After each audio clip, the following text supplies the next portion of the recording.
We have an Oscar-nominated, Emmy Award-winning legend. He's standing right behind the curtain. He has worked with everyone from Spielberg to Scorsese and has lost count of his award-winning performances, mainly because of all the fingers he cut off in his last movie.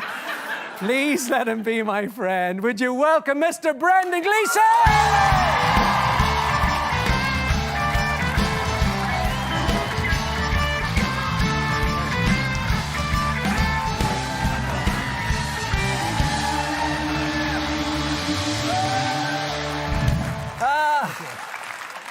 Good evening. Good evening. Good to see you.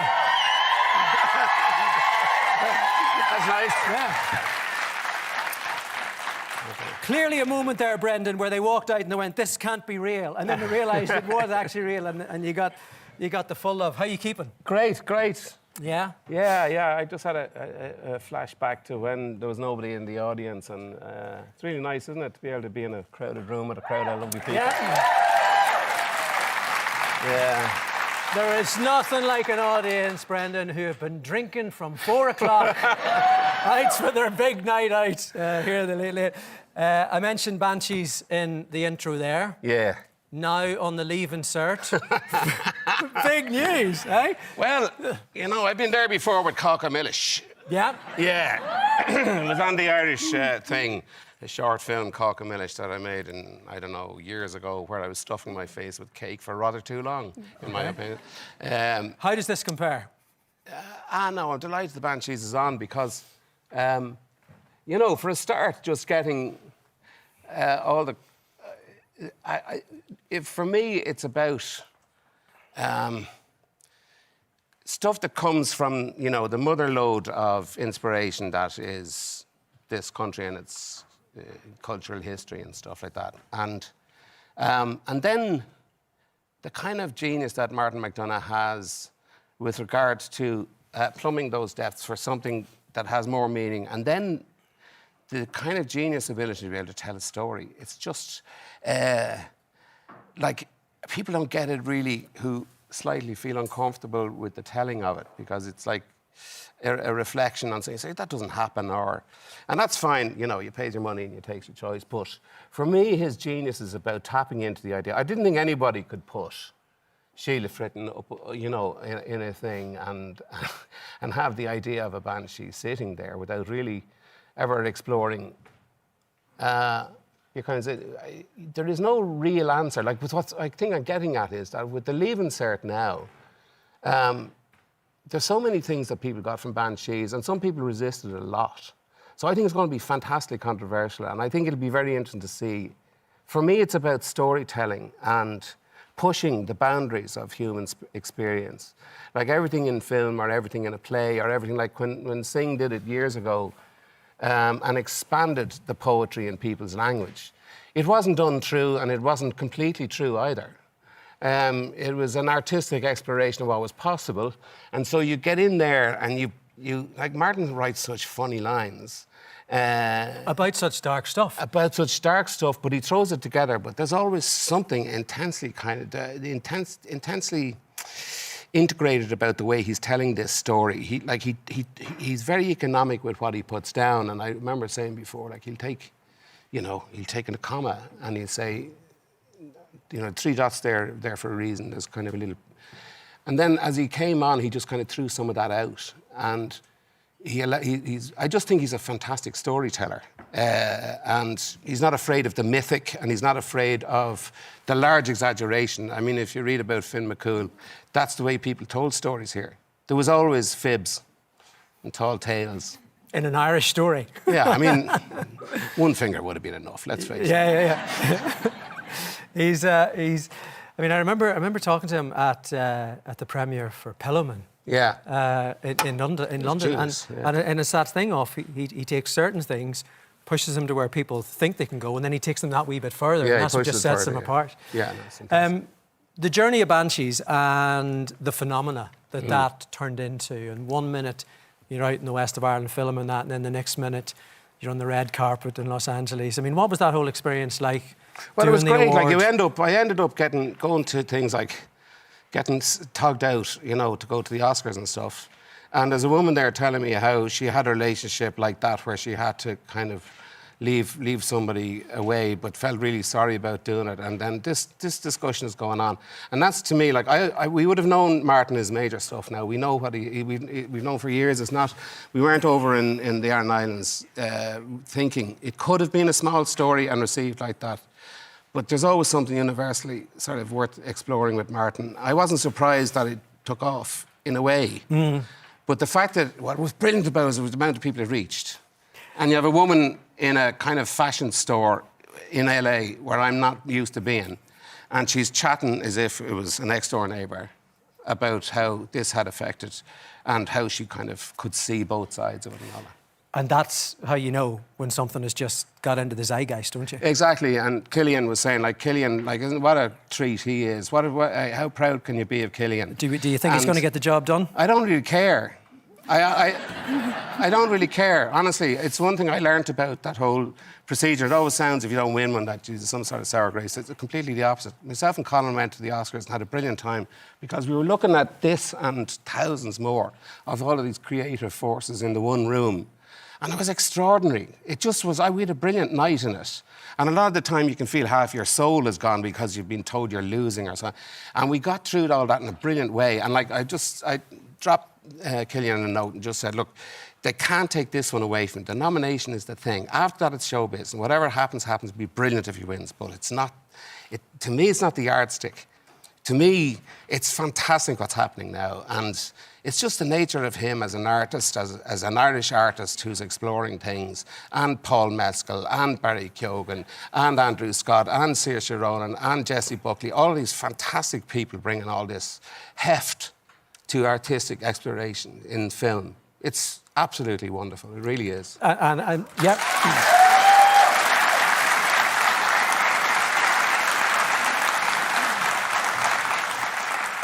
And, you know, people sometimes need giant shoulders to stand on, and you're their shoulders. So, you know, it's always I stood on Gabriel Byrne's shoulders very particularly because he was the first one, really, himself and Liam, and of my generation, or slightly, you know, preceded me, because I hadn't gone full-time or anything like that. But looking at him and the way he conducted himself, the way I just thought he was the business. And he showed it could be done. You know, he went and, you know... so I did find people like Tony Doyle, and you remember people, I was very heartened that when you go into people who've been there before you, and it was something I said about becoming an actor, like, there was a real feeling of, they were glad to see you coming. And all the talk about all this knife in the back stuff like that, there was a real feeling of people nurturing. Tony Doyle certainly did, with his, you know, just giving small little hints as you come up the road. And Cillian would have done it to Donal. Or, you know, it continues. It just continues. It does, yeah. We got to talk about Hughes. As you're a man that's told many's a story, and I know this one is very close to your heart. Yeah. Tell us about this new doc that's in the Dublin Film Festival.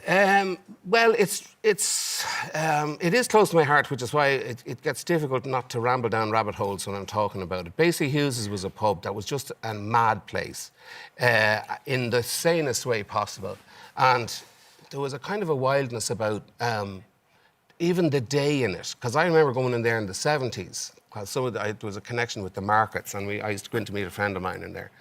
And like, what used to happen, it used to open at 7 o'clock, and all the market crowd would be in. So it was an early house to start with? Early house to start off with, like Slattery's and a whole load of pile of people all around those markets. So there was people who were finishing their day's work that night. You know, there were people coming in, putting vegetable markets in. And then, then they'd clear off, and the courts would open, and you'd have lawyers and judges and everybody, and criminals, and would-be criminals, and innocent people, and adversaries in Hughes's for lunch. And the clientele was mad in terms of just its diversity of background, culture, everything. And then the music would start. Yeah. The music, all these musicians would come in, and it became a mecca for what is really, for me, it's just pure balm for my soul, and was for 30 years and 35 odd years. And it closed. Martin decided to close it. So Liam O'Connor, who runs the Irish Traditional Music Archive, asked me to do something. He's trying to spread it across into other people in different branches of the arts and what their relationship with the music is. And so we got into Hughes's for 5 days to shoot with Kieran O'Manick, who's an extraordinary director and finds a way, who's a brilliant musician himself, knows how to get into the soul of a session. I always wondered, how on earth can you shoot a session properly from the inside? And Kieran knows how to do it. He did it with loads of people, Shane Malek and TG Carr. And he found like people like Alec Finn and Steve Cooney, that would be outside people who came in and were part of a music scene. He found a way of expressing them in a way that was absolutely beautiful. So basically, the archive, I just kind of felt there's no record of it. We've got a tiny wee bit. We've got a tiny wee bit of Crack August Joel here. This is, I think, a bit of a conga line here. This is, there we go. I'm not sure what year this is, but it gives you, there we go, out of the jacks with the conga. Yeah. Bit of set dancing stuck in the middle. And this just magically, every night there was a different session and somebody else had a different session in a different snug. And well, the documentary kind of, we went to first of all to mark it, which is beside the market. We wanted to mark its passing. It really felt like it was an institution. On a personal level, I really felt a little bit cut adrift in the sense that that's it. But also, was it somewhere that you could go and because of the music not have to be you? Well, it was better than that. It was like I could go to the music and sit down, and Mary Corcoran and Roma Casey and the various people would sort of have a place in the back where I wouldn't necessarily be in the front line of just the normal curiosity. But it was the fact that you could go home, your head would be wrecked after being away, and you go in there, and it was an odd way of just having your spirit filled and rejuvenated, just calmed. And then, like, I often went in there really shredded, and invariably I said, I don't want to go in, and knackered, and I come out and I was exhilarated by it. There's something about being on the inside of the tunes, and what we tried to do in the documentary was to find a way of showing that to people who aren't quite... It was a pub that was hiding in plain sight in a way. It was right beside the forecourts. And what was going on in it was extraordinary. Like Sean McGinley talks on it about some of the artistic experience he had were the most profound, that of his life in that pub. So you had this amazing sort of thing that could happen. And Martin Hughes talks about, sometimes there's nothing, sometimes it's ordinary, and then sometimes there's magic. But you have to be there to allow the magic to happen. So you suddenly had a patience about the way that you're going about things. You're delighted to see people. It seems to draw, the whole music community seems to draw a particular type of spiritually generous person. And it's an art form that I think is like the pub, where it's hiding in plain sight. We see some manifestations of it that are what they are.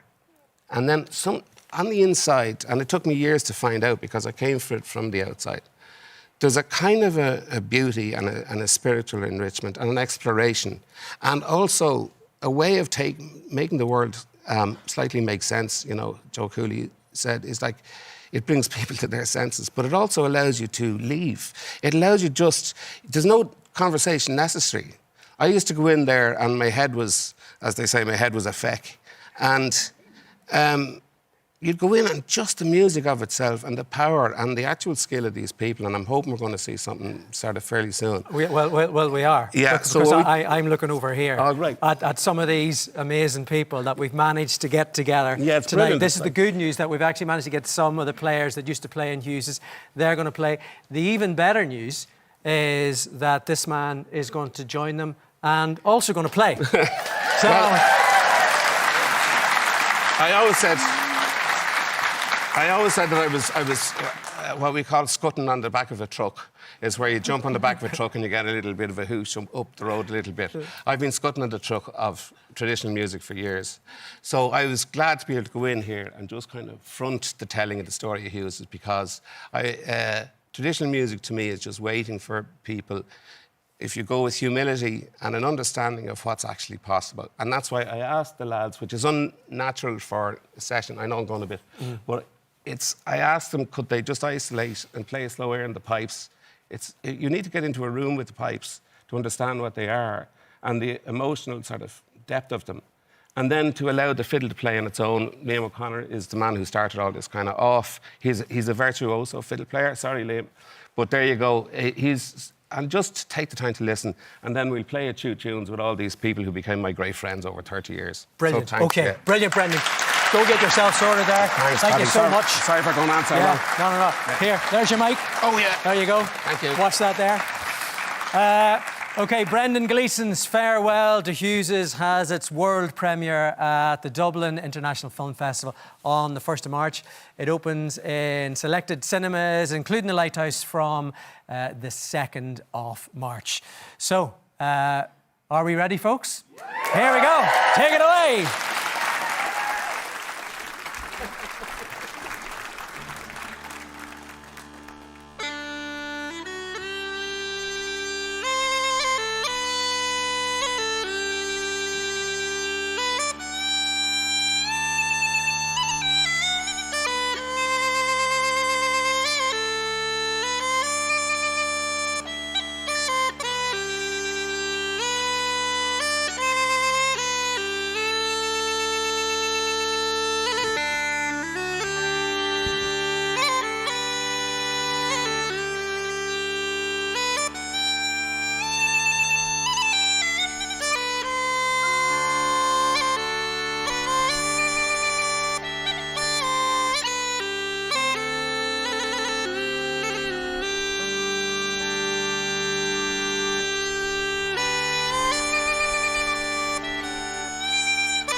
There you go. Thank you, Brendan, and the Sunday sessioners.